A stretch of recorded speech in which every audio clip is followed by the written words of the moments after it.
Bismillah, Assalamualaikum warahmatullahi wabarakatuh. Waalaikumsalam warahmatullahi wabarakatuh. Sebelum dimulai pembelajaran, alangkah baiknya disiapkan dulu papan sampah yang ada di kolom-kolom, alat tulis, buku-buku, dan HP-nya disimpan ya. Sudah ya? Oke, saya rasa sudah. Lanjut, kita absen dulu. Ada yang bolong, ada yang absen? Hadir semua? Hadir, alhamdulillah. Alhamdulillah ya, hadir semua ya. Baik. Sebelum kita masuk ke pembelajaran, baiknya kita membaca doa dulu. Yang dengan Bismillahirrahmanirrahim. Bismillahirrahmanirrahim. Rabbi zidni ilma warzuqni fahma. Amin. Ya, semoga kita diberi keberkahan pada pelajaran hari ini dan juga diberi keterangannya. Semoga dapat dipahami juga. Nah, di teman-teman sini anak-anak, sudah pada tahu belum? Ini kita mau belajar apa? Kan kemarin kita sudah belajar tentang pendiri. Ini siapa ini? Nyai Ahmad Dahlan, Pak. Ya, betul. Ini pada pertemuan kali ini kita akan belajar yaitu Nyai Ahmad Dahlan, atau nama lengkapnya ditahu? Tidak, Pak. Yang di WMS itu namanya ada. Ya, betul. Satu Siti Walida atau Nyai Haji Hajah Siti Walida Ahmad Dahlan. Itu ya anak-anak ya.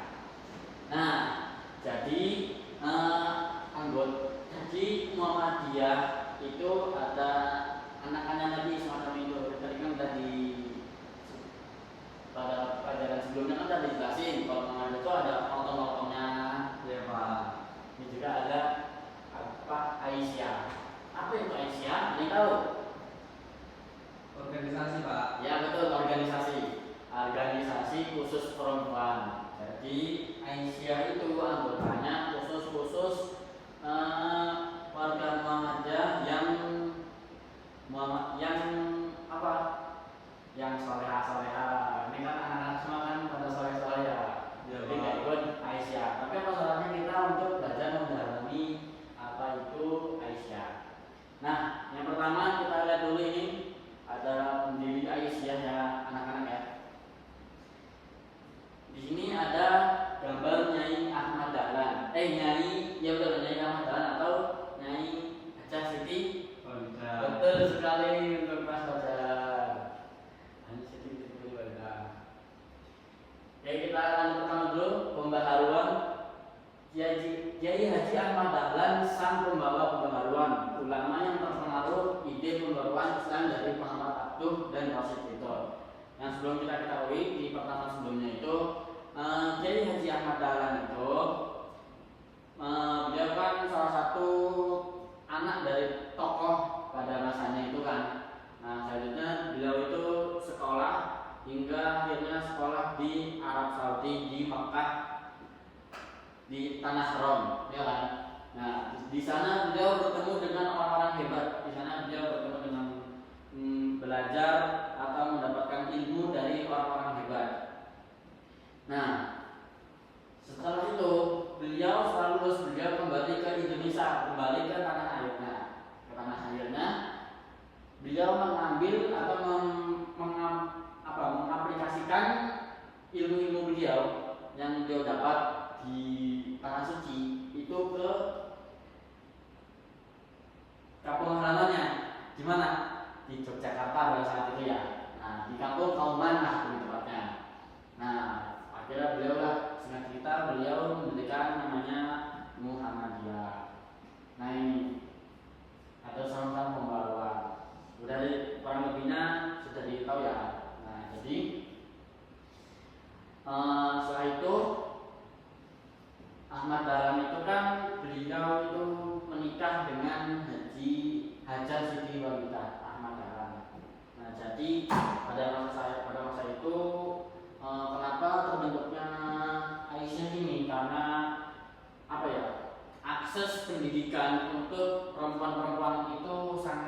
minim atau bahkan tidak ada, hanya bisa diakses oleh orang-orang yang punya privilege, misalkan anak pejabat, anak orang kaya, anak saudagar, dan itu biayanya sangat larang, sangat mahal.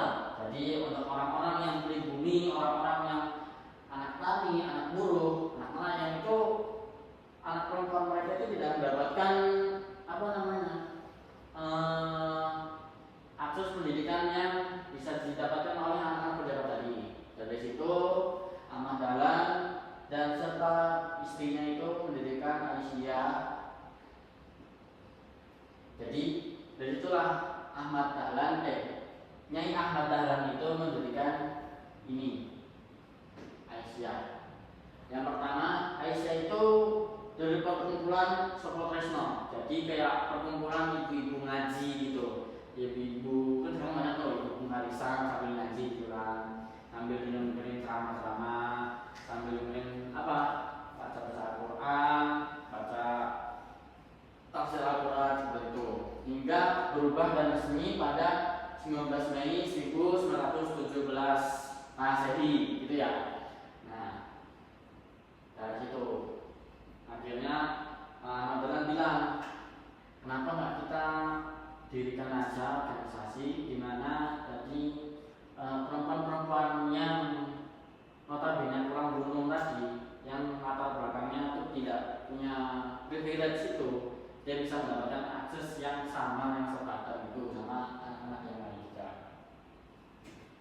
Nah, jadi udah tahu ya latar belakang dari berdirinya Aisyah ini ya. Coba ya, bagus.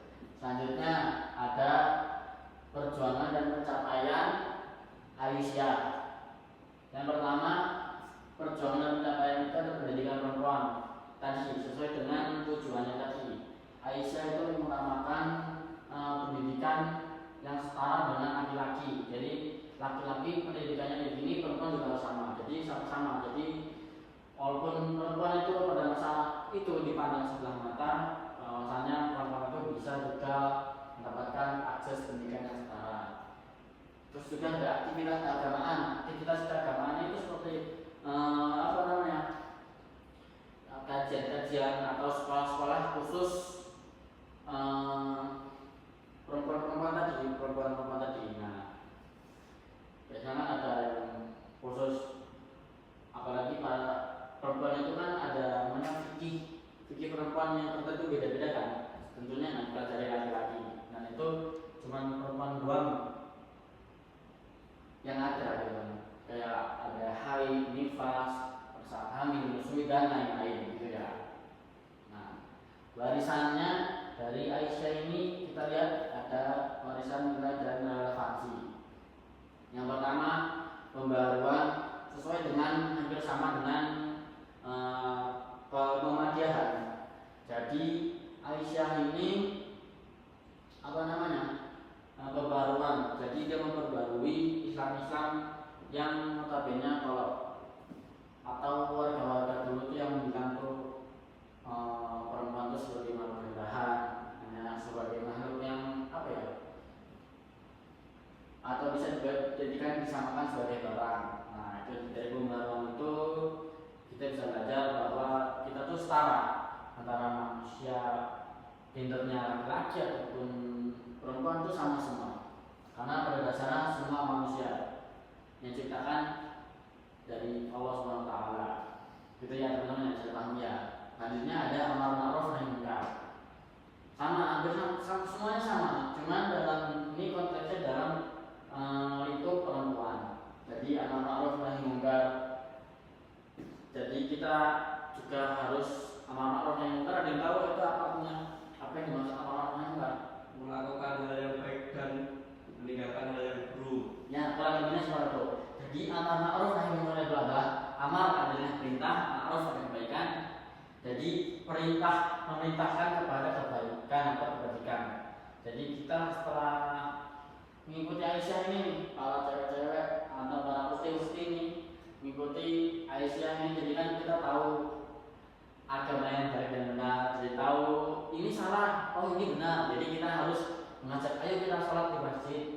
Tuh, ayo kita mengikuti pengajian pengajian di Aisyah ini gitu ya. Nah, selanjutnya nahi mungkar. Nahi itu larangan, mungkar itu adalah keburukan. Jadi melarang keburukan. Misalkan ada cewek kok pakainya kayak gitu, nah itu dilarang ya tentunya gitu. Dan kesetaraan dalam beramal yang terakhir ya.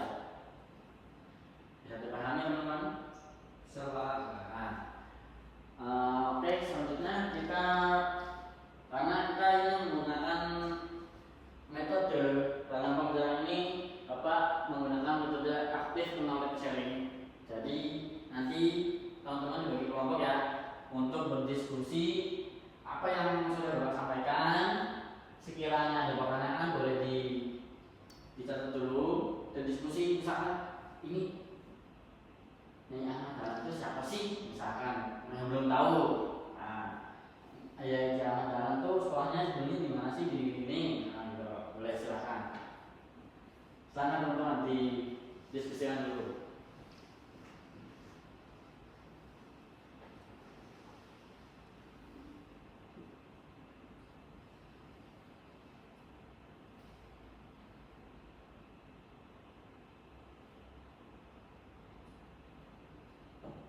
Oke teman-teman, sekiranya sudah berdiskusi, jadi misalkan kayak semuanya ada yang dipahami atau dipahami semua, atau masih ada yang ditanyakan dari teman-teman semua, dari anak-anak ini?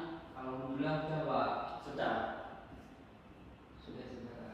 Coba ya. Oke, kalau sudah bisa dipahami dan tidak ada pertanyaan, saya minta nih dari salah satu teman ada apa ya? Nah, saya salah satu teman itu saya rasa sudah paham semua ya. Atau ada pertanyaan lagi? Tidak Pak. Terakhir? Gak ada? Tidak ada Pak. Saya rasa sudah paham semua ya teman-teman ya. Oke. Untuk kalau gitu, kalau tidak ada pertanyaan, saya akan kasih pertanyaan. Maksudnya tugas untuk PR. Nanti teman-teman diminta untuk membuat clipping. Tahu clipping ya teman-teman ya? Dari koran-koran atau majalah-majalah tentang Aisyah ini, bisa dicari di perpus dan dikumpulkan untuk pertemuan besok ya. Bisa dipahami teman-teman ya? Oke, kalau gitu tadi berhubung sudah sudah paham semua, coba Mas Fajar bisa disimpulkan apa yang kita telah pelajari pada pertemuan kali ini. Ya, kesimpulannya adalah Kiai Ahmad Dahlan bersama sang istri yaitu Nyai Ahmad Dahlan, yaitu mereka berdua berkontribusi pada pendiri Muhammadiyah. Dan pembahasan sekarang yaitu Nyai Ahmad Dahlan, yaitu seorang pendiri Sobat Husna yang diubah namanya menjadi Aisyah pada 19 Mei 1917. Dan yang Nyai Ahmad Dahlan sendiri mendirikan Aisyah memiliki warisan-warisan nilai, yaitu pembaruan yang kontekstual. Dan Nyai Ahmad Dahlan memiliki perjuangan dan pencapaian, yaitu pendidikan perempuan dan aktivitas keagamaan. Sudah Pak? Sudah ya? Oke, kalau begitu ya mari kita tutup pertemuan kali ini. Terima kasih pada teman-teman semua, pada anak-anak semua yang telah memperhatikan pada pembelajaran pada siang kali ini. Mari kita tutup dengan doa kafaratul majlis. Subhanallahumma wa bihamdika asyhadu an la ilaha illa anta astaghfiruka wa atubu ilaik. Terima kasih teman-teman. Wassalamualaikum warahmatullahi wabarakatuh. Waalaikumsalam warahmatullahi wabarakatuh. Sekarang 15 menit. Kurang 60 detik.